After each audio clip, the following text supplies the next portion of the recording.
Well, I'm sorry, I'm a little nervous, and I don't particularly like speaking in front of large groups of people, but I'm going to do the best I can. I'm going to wing it because I can never remember the stuff I want to say anyway. So,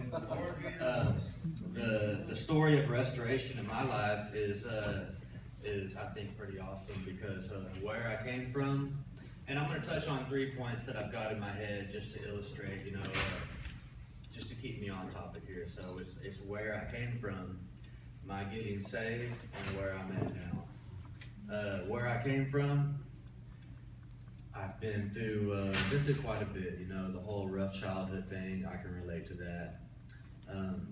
Being in prison, I can relate to that. And I mean, I'll tell you, I've had some good times and I've had some high times, and it was those high times that kept me the fantasy of trying to get back to that again was what always kept drawing me into drugs and addiction, and it just seldomly went the way I wanted it to, and it most often just led to a bunch of craziness. But I was about 150. I was dirty in the same clothes for several days, hadn't slept in a couple weeks, and still just won't give up. And so I went through when I was 16, things wasn't working out in school, so I left school. When I turned 17, I'd done been long gone. And somewhere across Texas, I found me a job. I was working, I was making things happen, but I was doing okay until the point where I started getting into hard drugs. When I got into hard drugs when I was 19, I got in trouble back then. I went to jail, started the cycle of going to jail, getting out, getting back on drugs, going to jail again.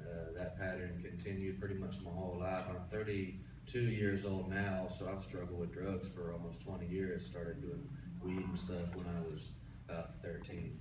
So, eventually it brought me to a point where I kept on, and I'd heard about what to do and what not to do, but I kept on trying to do things my way. And I eventually hit my knees, whenever I hit my rock bottom, but I didn't think I had a rock bottom because I thought for someone like me, a rock bottom just didn't exist. I'd already been to prison. I'd already been bad. It seemed like nothing could stop me. But it was, everyone has their point, and one day I just reached this point, and I just didn't want to keep living that way. I wanted to commit suicide, but I couldn't even do that. And I cried out to God, and basically God just said, hey, you may have trouble really just getting into this, but just go through there and give it a try. And I started, making that attempt. I started seeking help. I had to get humble.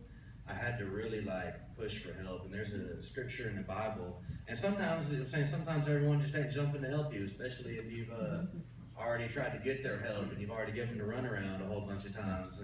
But if you really get to that point of desperation and you'll do anything, keep on knocking, because there's a scripture that says, ask and seek and knock. And if you knock once and it's the middle of the night, your neighbor may not get up. But if you knock again and again, eventually he's going to get up and see what you want. And if a neighbor that really don't want to mess with you will do that for you, how much more will God the Father help you out? If you really need it.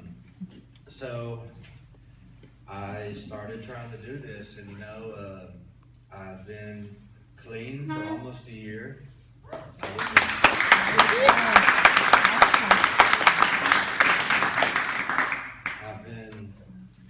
I've been pure for almost a year, and it's not lame to say my goal is I want to wait till I have married before that, So, and God will bless you in that. God won't bless you in chasing all the women you could chase. There's not a blessing in that, I promise you.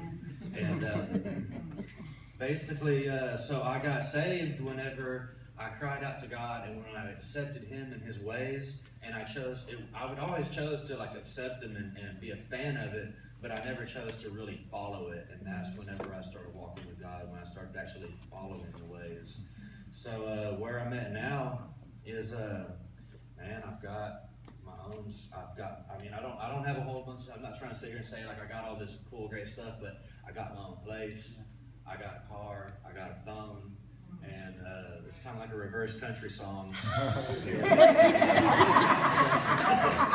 Did you get your dog? Yeah, right. You gotta have your dog. Your dog back. Yours. Yours great. Yeah. And most of all, I've got God and I've got community. And I always sought to, and I've only ever wanted what everybody wants. You know, we all want the same stuff. And I always sought to try to seek it for myself. But seeking it God's way, it's like I used to be a guy that nobody really wanted around too much because I was all in it for myself. And now, you know, people are always telling me I said a good prayer for them, or I did, you know what I'm saying, I served them and they were happy to have me around. And so now I've found a place in community, and I'm actually so much more fulfilled now than I ever was, even when I was high, you know, and it's really great. And I'm in church on Sunday, and I'm with my mom, and I've got my arm around her while we're in prayer time. I'm standing there and I'm worshiping beside her, and you know, she was always praying for me whenever I was out there, and I've stole from her, and I've, you know, saying I've done all kinds of bad stuff, and always she kept praying for me. So that may have, I mean, I'm sure that, you know, played a part in it.